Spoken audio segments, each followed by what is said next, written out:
Hi YouTube, it's Funky Buddha 0203 again. Another video. Have you seen how I'm becoming more regular with the videos and whatnot? It's a very exciting thing. So anyway, I'm going to cut to the crap. Book to film adaptations. When done right, done very right. When done poorly, should fucking die.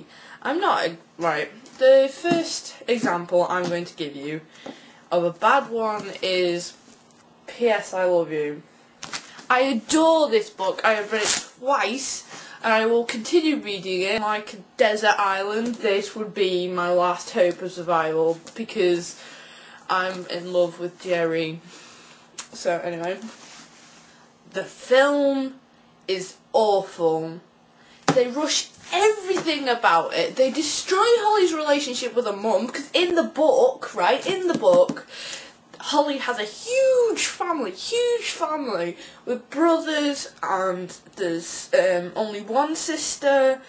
They didn't even put her brother in, Richard, they missed Richard out of all people. The guy, God, he developed so much during this book, and then in the book, her mum and her dad are still together, and they have little arguments, but it's all playfulness. Real hope of a long-lasting relationship there that Holly always wanted. But in the film, Holly's dad has left her mum, and she's an all angry old bitch. And then they've totally invented a guy called William, who wasn't even in it. In the DVD, you know, it's in New York, and it's like, you know, because this is supposed to be in Ireland. I'm sorry, it just hurt me a lot, because I read this book, because I was like, oh, the film's going to be so good, blah, blah, blah. So I read the book first, and I fell in love with the book, so I was like, oh my god, the film's going to be so good. I was wrong. I was left broken-hearted. A poor little girl like me. I mean, the book, I would recommend the book to anyone, seriously. If I know I'm going on a long trip, or, you know, or something, you know, I'm going to be left doing something really boring, then I will take this book with me. Because it never gets old. Your relationships with the characters are never old. As soon as you start reading it again, it's like you're learning them all over again. And every time I've read it, I've picked up something different from it. Seriously, Jerry and Richard, every single character brings something to the table. And the way that Holly gets through it, gets through dealing with Denise, and oh god, it's such a good book, right? But the film is crap. So if you see the DVD or the film, don't watch it. Kick it. Do anything. No, I'm not promoting violence or anything, but just boycott it. Do not watch it, seriously. And if you have, read the book and you'll know what I'm on about. The book is better than the film. Anyway, film adaptations. I'm going to bring up Pride and Prejudice. I've read this book. Finished it last night. I know, I'm impressed with myself too.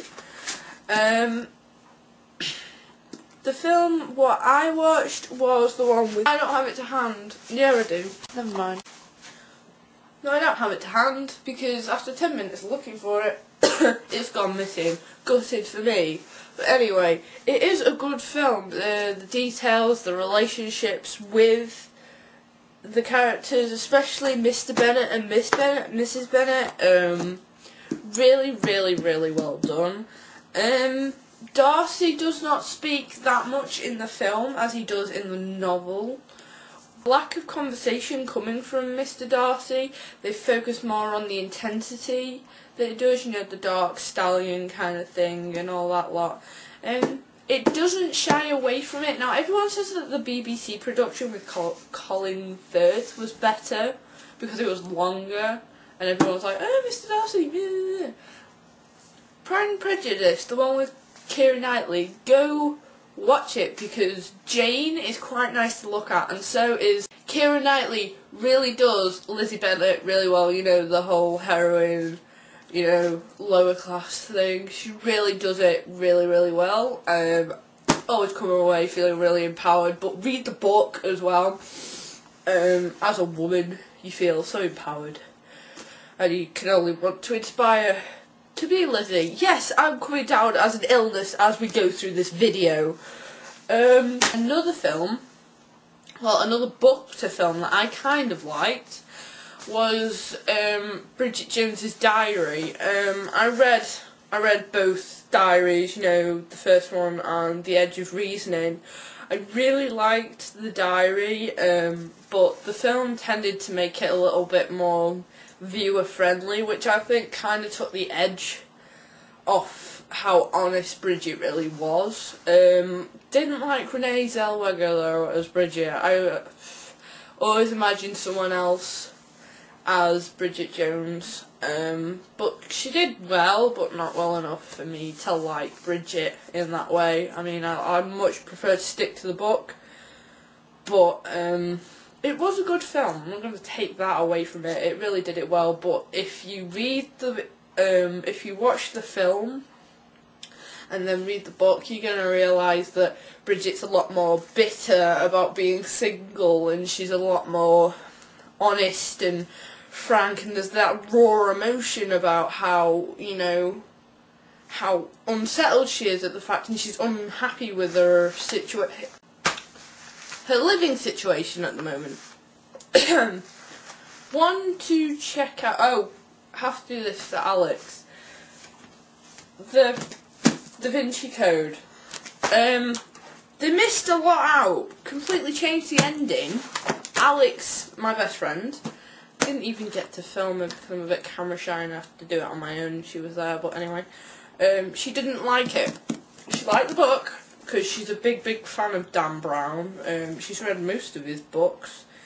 I've only read like a bit of it, as you can see, because I've got a lot of other books going on at the moment, so it's not one of my highest priorities, especially since I've read The God Delusion, and now the whole religion thing is a bit to me. But I liked the film, and I've liked what I've read from the book, although it is a bit different, even to the point of going round, even to the point where you're going around the museum. It is completely and utterly different. So, yeah. Harry Potter books, though, the ones I've read, they've missed stuff out, and that's annoyed me out of the film, which I found important to me. But I digress, because if they put everything in, then it would be like 4 hours long. So I'm not too fussed. One that I have to read, I'm having trouble finding it, is the Sisterhood of the Travelling Pants collection. I mean, I've got Girls in Pants, which is the third one, but I've not got 1 or 2, and I've already seen the film for number 1, but Sisterhood of the Travelling Pants 2 is coming out next month, so I have less than a month to find this book and to read it, and then let's think about it realistically, YouTube. I have less than a month to read 2 books and then watch the film. So that's going to be a bit hard for me, but I will find them because I have an oath. I do love Sisterhood of the Travelling Pants so much. Not so much as P.S. I Love You, the book, but you never know because I've not read them yet, so I'm not the shadows. My question to you is there any film adaptations that have pissed you off? Now Wade, I know you're going to be watching this, and I know that Catwoman would have pissed you off to no end, so I want to see stuff like that. I mean, I like Sin City, good adaptation. 300, like the film, not really dedicated to the book, if I'm honest. So, Thank you very much, and keep watching. Mamma mia, here I go again. Why am I Irish? The film,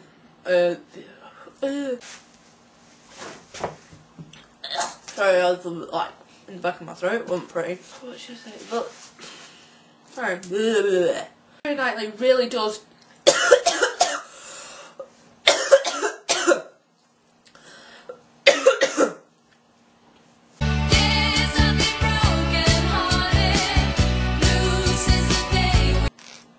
I don't like recycling. Oh!